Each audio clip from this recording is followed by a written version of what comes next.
Welcome back. I'm now joined by the South Asia correspondent of Radio France Internationale, Sebastian Farsi, the South Asia Bureau Chief of Reuters, Douglas Bazvine, the well-known senior journalist and commentator Wael Awad, former Foreign Secretary and former Ambassador to Russia and France, Kanwal Sibal, and a distinguished fellow of the Observer Research Foundation, Manoj Joshi. Wael Awad, I'm going to ask you the first question because you're a Syrian national and also a very experienced journalist. In the last 2 months alone, there have been major terror attacks in Ankara, on a Russian plane in Sinai, in Beirut, and twice this year in Paris. Does this suggest that the West is losing the fight against terror, or at least not winning it? Well, I think they have got the backfire from the IS, and was the time for reminder for them that it is time to attack IS and bring them to the justice. And that's what they have done. And when the fire reached their doors, they started feeling that it's time to remove this phenomena from our territory in Syria and in Iraq, because for the last 4.5 years we were feeling the pain of the Parisian. We could feel the pain of the Boko Haram people from Nigeria, affected by the Boko Haram, the Mali, the Ivory Coast, and also the Yemenis and the Iraqis. So the pain was the same. It just we needed to tell a reminder to the world that you cannot put your hand with this terrorist organization, and you call them as a moderate rebels, and then they turn out their gun against you when they are becoming terrorists. So I think this is the serious time, and this hypocrisy should be an end now, where we can see that people are taking action on the ground. Sebastian Farsi, admittedly the French government has prevented or thwarted several terror attacks this year. But by some counts, there have been 12 since March 2012. And if you include Charlie Hebdo and what happened on Friday, this year alone, there are supposed to have been 6.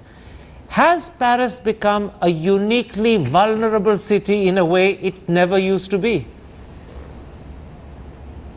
I mean, 6, not only to Paris. I think the whole area of Northern Europe, if you include the attempts against the train that you might mention in Thalys, with the border with Belgium, the whole region has been actually very much active. And then the crucial point and the most difficult point for us is that we are talking about European and French nationals that are actually involved in these attacks. Therefore, they're very difficult to actually identify them, arrest them before any attack is actually made. But definitely, I mean, we are mentioning 6 attacks that have been taken, but so many have been actually prevented, and so many arrests have been done. So I'm not aware. We're not aware of all that has been done. That's exactly what the intelligence services are saying. That for one that actually is taking place, dozens are actually prevented. But do you accept that Paris today feels and seems more vulnerable than it ever has before, or is that just an impression of the moment?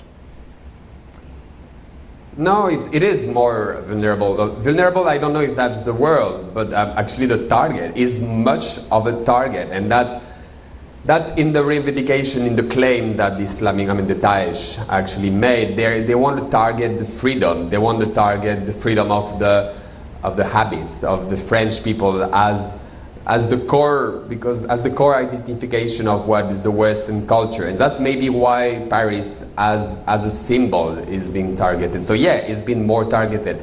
But than ever before, I don't know. I mean, we had terrorist attacks by Algerian Islamist groups in the 60s that also actually pained the Parisian people, and we overcame them. So again, it's one of the most challenging time in decades, that's for sure. Kanwal Sibal, look for a moment at the extent of the preparations that seem to have gone into Friday's attack. Some of the terrorists came via Greece pretending to be refugees. Others did the planning and preparation in Belgium. One of the survivors, Salah Abdul Salam, successfully crossed the border back to Belgium without being detected. And then today, 2 more terrorists were killed and 7 supposedly arrested, which is more than the original 8. Do you get the feeling that ISIS is able to successfully operate in the dark and under the radar, leaving governments not just perplexed, but vulnerable?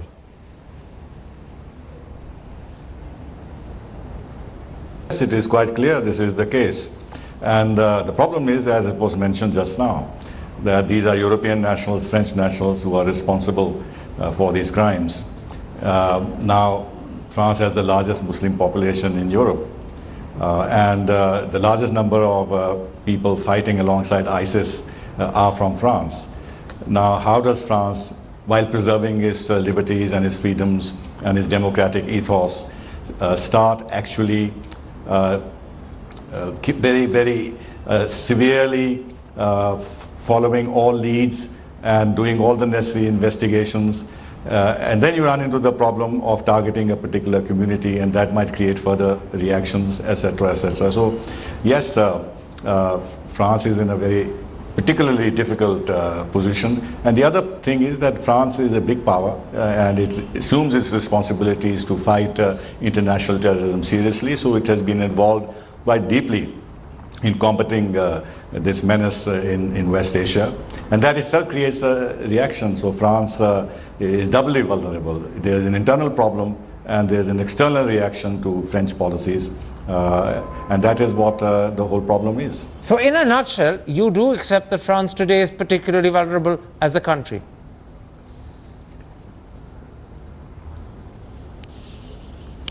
It is, because it is in the forefront of the fight against terrorism in West Asia, as I said, along with the United States. Germany, for example, is is much more withdrawn. It's not actively participating in this. Other major European countries do not have the same profile. UK, as you know, the UK Parliament didn't allow the UK Prime Minister to intervene through air attacks in Douglas Syria. Bazvine. So to that extent, yes, France is vulnerable, and France has been acting in Mali. It has been acting in North Africa also. So it has a very visible profile in the fight against international terrorism that makes it that much more a target. Yes. Douglas Bazvine, practically every European country surrounding France has significantly raised its threat levels. David Cameron, the British Prime Minister, has actually said in public that he doesn't rule out the possibility of Paris-style attacks in London, Birmingham or Manchester. And Manuel Valls, the French Prime Minister, said, and I'm quoting him, "Terrorism could strike again in the days or weeks to come. We know that more attacks are being prepared, not just against France, but also against other European countries."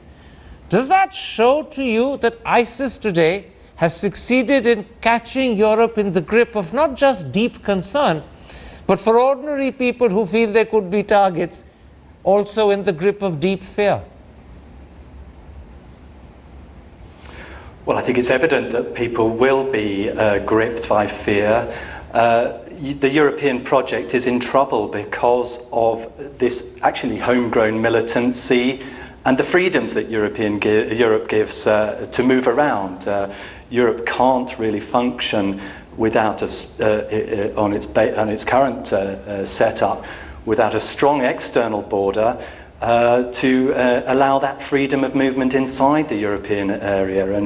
And we're seeing this year with the migrant crisis that this is not working, and it's very problematic. And yes, these are homegrown militants. Evidently, these people are becoming radicalized and are going away to fight and are coming back with hardened fighting ability, willingness to take on a mission. And if I may compare these attacks with the tragic attacks in Mumbai in 2008, evidently the terrorists have learned from the previous experience. Their communications are more secure, they're more difficult to track, and that makes their ability to surprise and terrorize that much greater. So let me put the question I began the program with to you. Do you get the feeling this week that the West is losing the battle against terror, or at least not winning it? Well, I think this is evidently a serious defeat. This attack was, from the point of view of the perpetrators, a success. It's wrought terror. It's inflicted a very large number of civilian casualties. It's been an attack on a certain way of life. the Western way, and on those terms it has been a success. But I think, as you suggested in the introduction to this program, that strangely the success of ISIS may actually succeed in unifying its foes. If you remember, if you go back 10 years or more, sure. There was the Nine Niet and Non alliance of the French, the Germans and the Russians against American interventionism. And as you say, the French, President Monsieur Hollande is going to talk to Putin, he wants to talk to Obama. These Western powers now want to coordinate and strike in a more unified way against ISIS in Syria. I'll flip the discussion to the second half of my double question in a moment's time. But first, Manoj Joshi, I remember this week what Mrs. Thatcher used to say about terror, and this is in the days of the IRA. She said governments have to be lucky every time to prevent a terror attack. The terrorists have to be only lucky once to succeed. Doesn't that suggest that at the moment, and particularly if you look at the last 2 months, the balance seems to be in favor of terror, particularly when you look at the extremely meticulously well-planned way ISIS hit France? Well, you find incompetence in both areas. You find the manner in which the West has dealt with the issue. For example, the invasion of Afghanistan and then the egregious invasion of Iraq. Meaning that the whole thing begins there. The invasion of Iraq by the United States, and then the creation of people like Abu Musa al-Zarqawi, and Zarqawi then becomes the IS. Sure, but that's history. Talk about this week. It's not just history. See, what you look at is why France? And why France? You have Libya, you have the intervention in Syria. So the point I'm trying to make is that the incompetence in dealing with terrorism, in this case itself, there have been several instances where the police have looked at this guy in the car and let him go. Does that incompetence mean that at the moment the balance is tilting in favor of terror rather than in favor of not just France but European governments that are fighting terror? Is the balance swinging the wrong way? I think it is. In my view, we are lucky with this in the sense that this conspiracy that we had in Paris, 4 of the guys who blasted themselves, they managed to kill 1 person. The casualties could have been maybe in hundreds, if not thousands. That could be an illustration of competence because they weren't allowed into the stadium. Well, that may go against the answer you're giving me. Well, the point is that fortunately there is also incompetence on the other side, meaning the boasting, meaning Abdul Hamid boasting. But you agree with the basic premise that this week it looks as if the balance is tilting in favor of terror rather than the battle against terror? Well, if you ask me bluntly, I'd say yes. It's tilting against Europe. While about, let's now flip the discussion. After the ISIS attacks on that Russian plane in the Sinai, and after ISIS attacks in Paris on Friday, France and Russia are cooperating as they haven't for a very long time. Putin has actually told his navy in the Levant to consider the French as allies. France has invoked Article 42.7 of the Lisbon Treaty, requiring 27 European Union allies to come to its assistance. And finally, Hollande will be visiting both Washington and Moscow next week.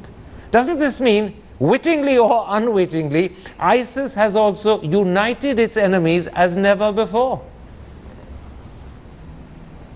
Well, to be honest with you, let me be bluntly, I would respect your panel.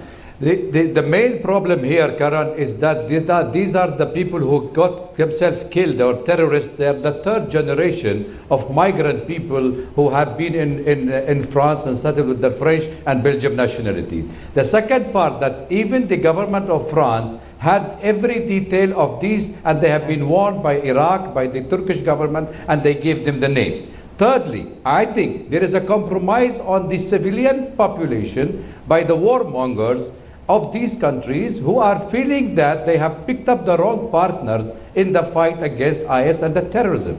If you are giving me a very lucrative business deal, and at the same time you're telling me I have a devil in the Middle East, I want you to help me in removing him and the policy of regime change, you have already put it on a choice that, okay, there is a collateral damage. Can I interrupt? Think the question is here, is now Russia is the only country which really is fighting terrorism on the ground. If you don't have a foothold, you need the help of the people there. And that is why they got the help of the Syrian government can I and the interrupt? American put foothold Can I in interrupt you, Sinjar. Wael? They were able to Wael, liberate Sinjar. Permit me to Sorry. interrupt you. Are you therefore suggesting that despite the facts I cited, which I thought suggest that in fact ISIS's enemies have united as never before, you're pointing out to the contradictions within their own societies as well as their contradictions in terms of their relationship to Syria to suggest that in fact this unity is not a real unity, it's fractured by their internal contradictions. Is that the point you're making?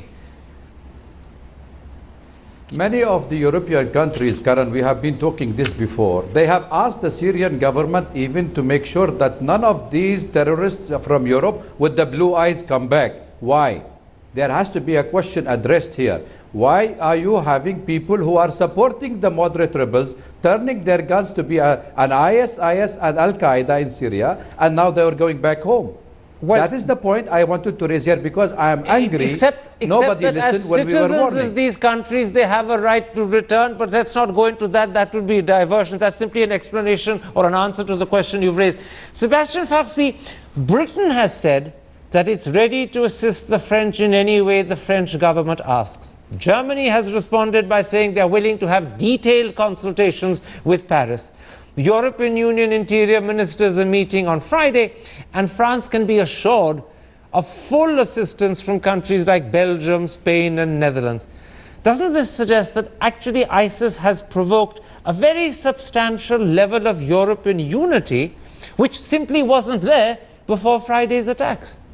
Even though Wael questions the internal contradictions. Indeed. Sorry, go ahead. I mean, indeed, we're all fighting against one enemy. That doesn't mean that we have, as my colleague was saying, that doesn't mean that we have the same intentions. We just have the same objective with different ways. Now we're just uniting at one point in time against the same objective. I would say, I mean, I'm not talking for the military, but I'm talking maybe for the society in France. That we are actually, the question in France is whether an all-out war is actually the best answer. Is definitely you need to target the military setup of these Daesh groups. But what would be the consequence of replying by the war with the war? We know that terrorism actually is not born, but actually replying with weapons always create more weapons, and a war causes a war. And we know that since 2001 and since after the invasion of Iraq, and again what the Americans has done. So definitely, strategically speaking, yes, it's a good time because we have been hit. Everybody has to unite behind us. Everybody today at one point is behind us. Let's see what happens tomorrow. But you said something very interesting at the beginning. You said we all have a common enemy, but we clearly don't have common intentions. Does that suggest that the unity that I'm now talking about is actually superficial or not that of course. strong? I mean, it's very pragmatic. A few weeks ago, Russia, when he entered the fight, started bombing the same people, the same rebel against Assad that American and partly France were arming. So this change of strategy was very sudden after maybe Putin realized that actually he was also a part of the targets with this plane that's been bombed in Sharm el-Sheikh. Kamal Sibal, you've been ambassador in Russia. You've been before that ambassador in France. I want to take up this point that you had heard Sebastian Farsi make about Russia. It's reported in the last 36 hours that Putin is now concentrating his strikes primarily on ISIS. And certainly after it was proven that the Russian airliner was brought down by an ISIS bomb, he would have enormous Russian popular support to target ISIS. But is this in fact a significant change in Russian strategy, or is it just a momentary response and nothing more?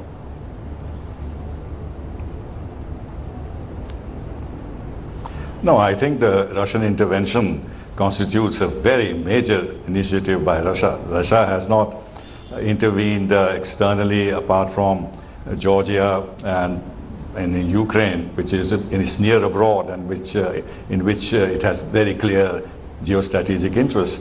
but it has never intervened far beyond its borders. This is the first time that they have done it, and they have taken a big risk, because they could easily anticipate that the West will try to bog them down in Syria, like they bogged them down in Afghanistan. But can I interrupt? And not allow him this huge diplomatic and political victory. I'm which he actually would talking obtain about the fact if he that... succeeded Can I interrupt for a moment? I'm not talking about the fact that the Russians have intervened in a huge way. I'm talking about the suggestion that now their main target is ISIS rather than Assad's enemies, other than ISIS. Has that become a significant change in Russian strategy, or is that just a momentary response? There are two things. No, in fact, Russia has two targets. ISIS definitely, because Putin has been saying that I'm going to fight that war against this ideology in Syria, Iraq itself, before it reaches southern Russia, where they have a huge problem. So he made his intentions very clear. But he's also targeting those elements which the West call moderate, which he doesn't accept them as being moderate, because there are various versions of extremism. And the description can always change to suit the strategy of the West, and Russia doesn't accept this. So he's also targeting those elements who want, with the support of the West, to force Assad out. Okay. In fact, he intervened at a particular moment when he felt that there may be a declaration of a no-fly zone, and that these people, with the help of Turkey, may get the encouragement and the green light to topple Assad. But then Therefore, do you accept? Position himself on the But ground then do you accept that Putin and Hollande are closer today than they have been before? Do you accept that premise, that they're closer today than they have been before?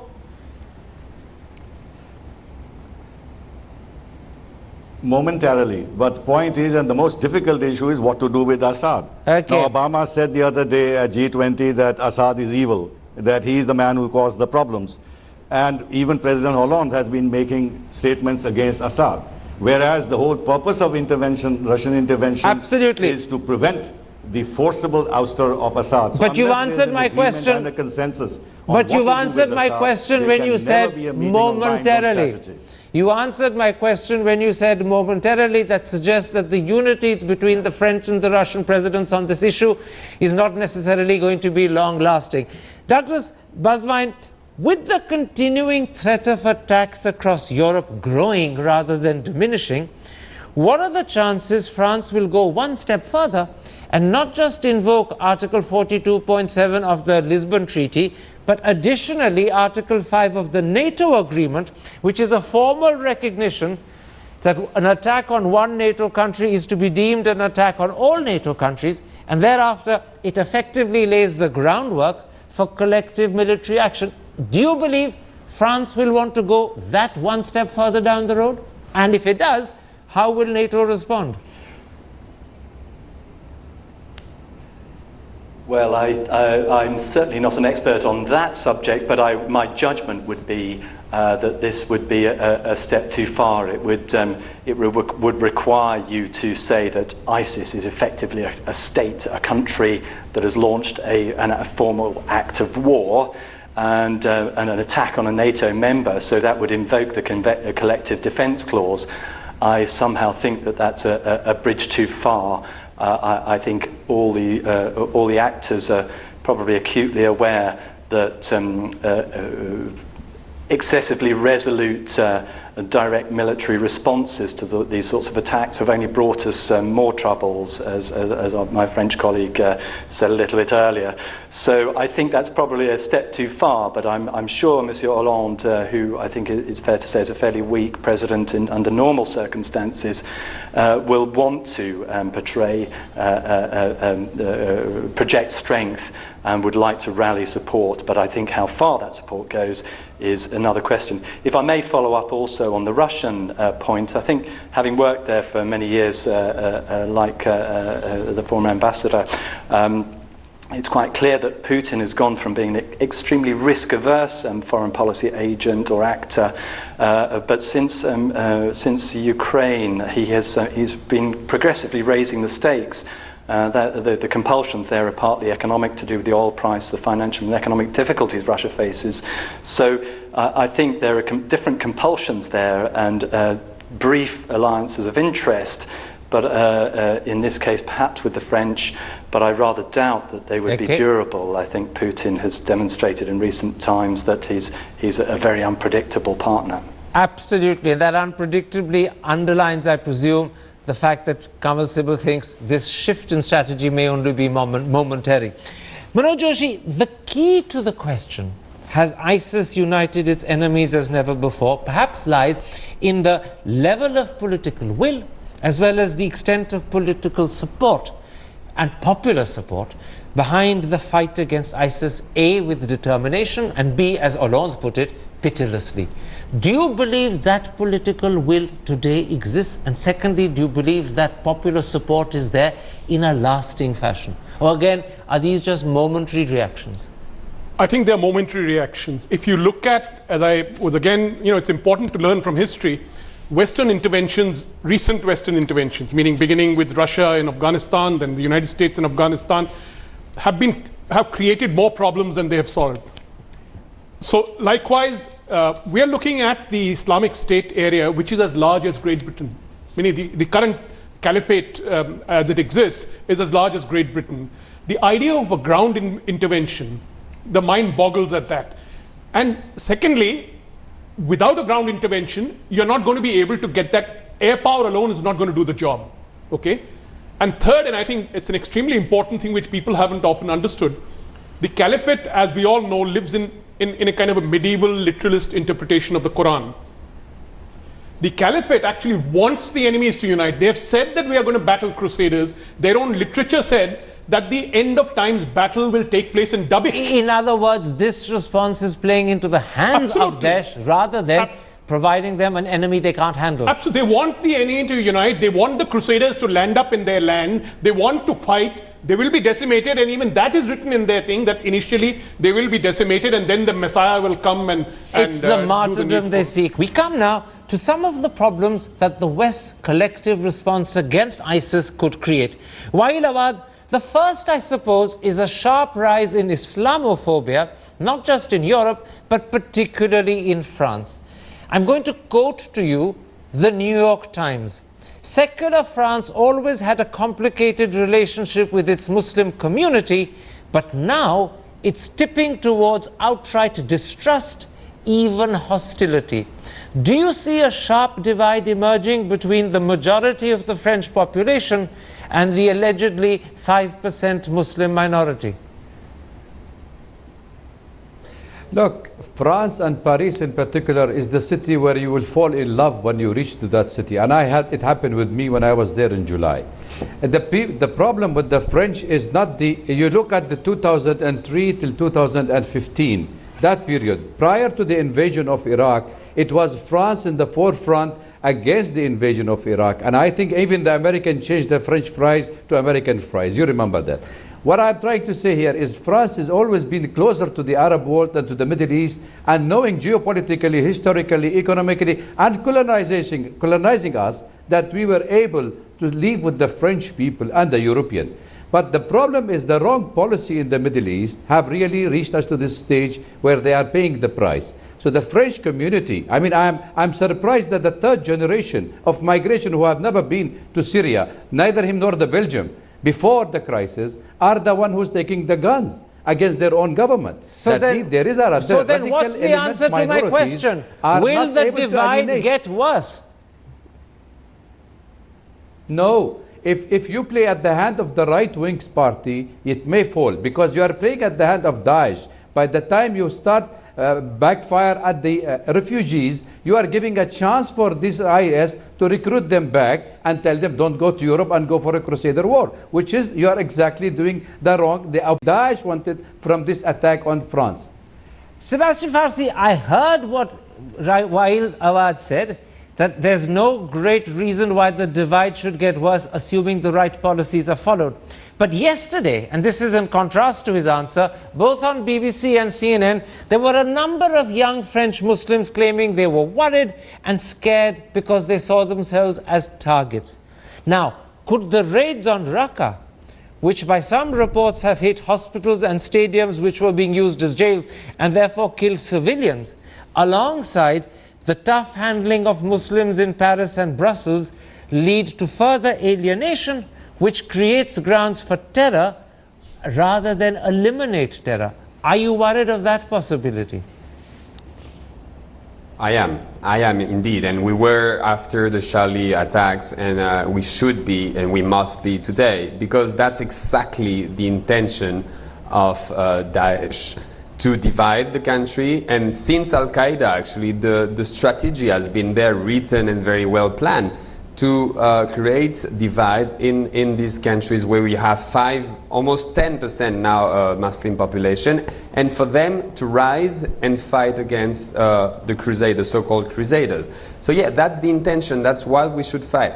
We have to understand also that why did they exactly target these districts in Paris? Because these districts are the ones where the young people, especially from the middle class, French origins, and very open-minded people gather in the bars in the northern parts of Paris. And these are people creating the bridge between what is the French roots and the white people, if we can call them, and the second, third generation of Muslim people in France. They're trying to weaken these bases, these people, which are the ones who can still, create the union. And yes, we have to be worried because the extreme right of the politics, I mean the Le Pen daughter, Marine Le Pen, is winning. And they try, today we don't hear them because of course it's too hot of a potato to just gather the fruits today. But we have elections in December, regional elections, Sure. where sadly we expect them to win even more and more because they will and they want to gather resources from that, dividing, accusing Muslim. And the president today understood, I mean, he was talking in front of the mayors today, and he said he was going to increase the penalties, the punishments for any call for xenophobia, Islamophobia. So they are aware of this possibility, and that's the challenge today, and that's exactly more challenging for me than the war we have in Syria. Kamal Sibal, another contradiction in the West's approach to terror was identified by Dilip Padgankar in an article in the Times of India on the 16th. I want to quote him.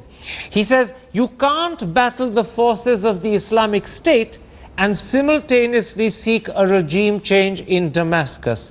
You can't fight jihadi terror and continue to cozy up to countries that finance, arm and train terror groups." If the West is serious about its fight against ISIS and terror, does it need to resolve these contradictions first?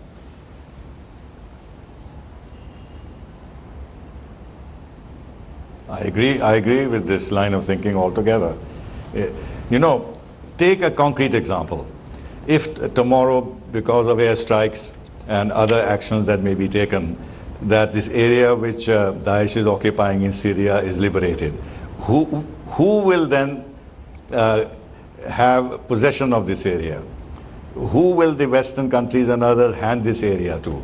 Will they hand it over to Assad and his government? They will not do it.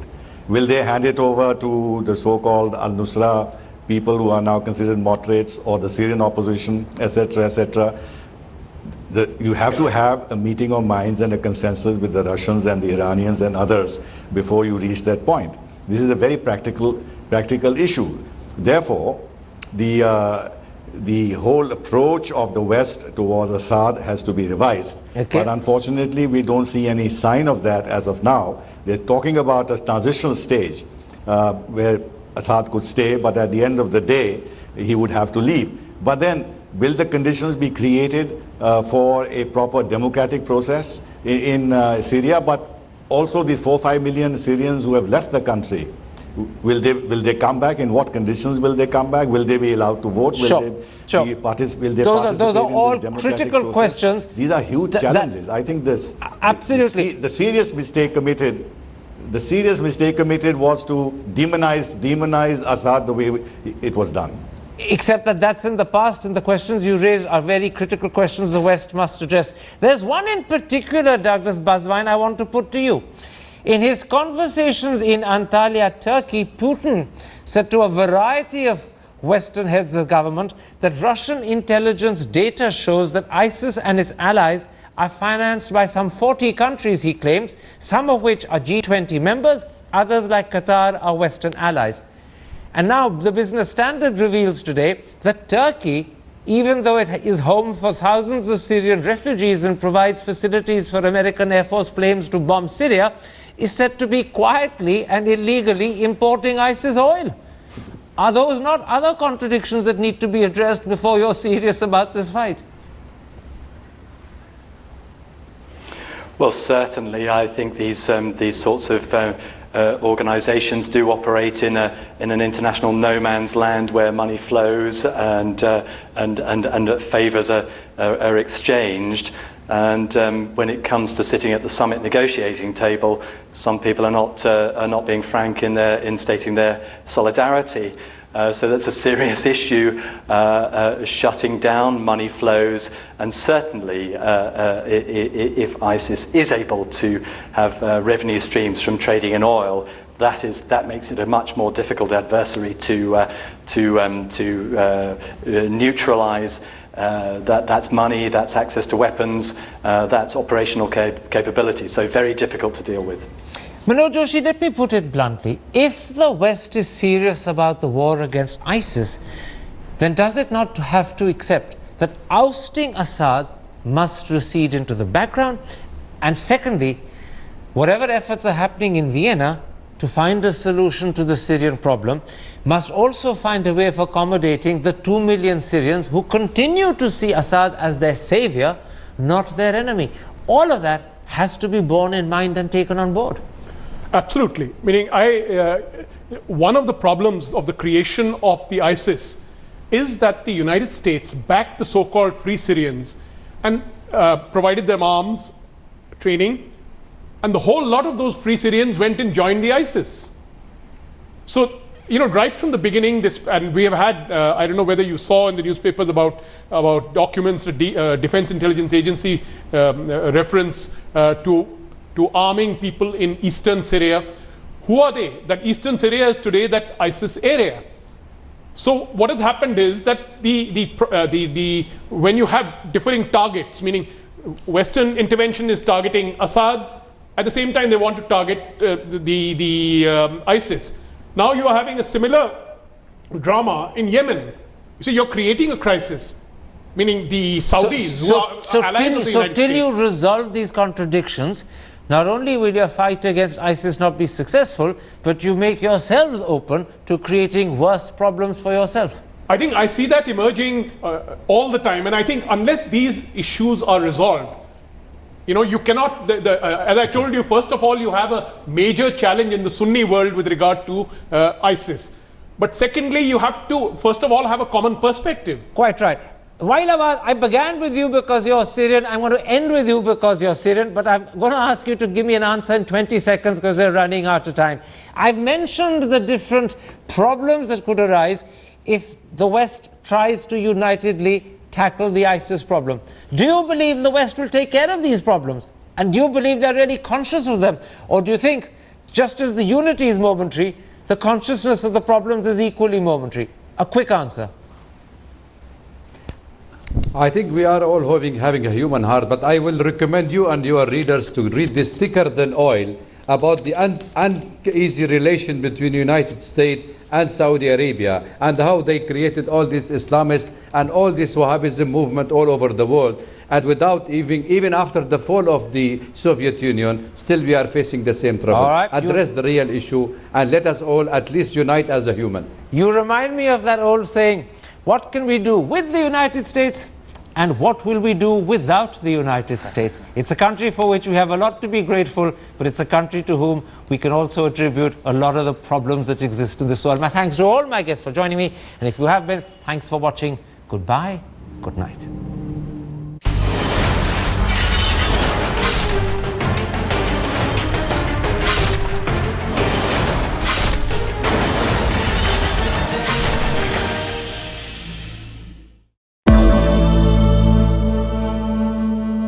Nisagama mani pamaga ni pamaga sa ni pamani sa pasa जहाँ तक यादें याद आती रहेगी।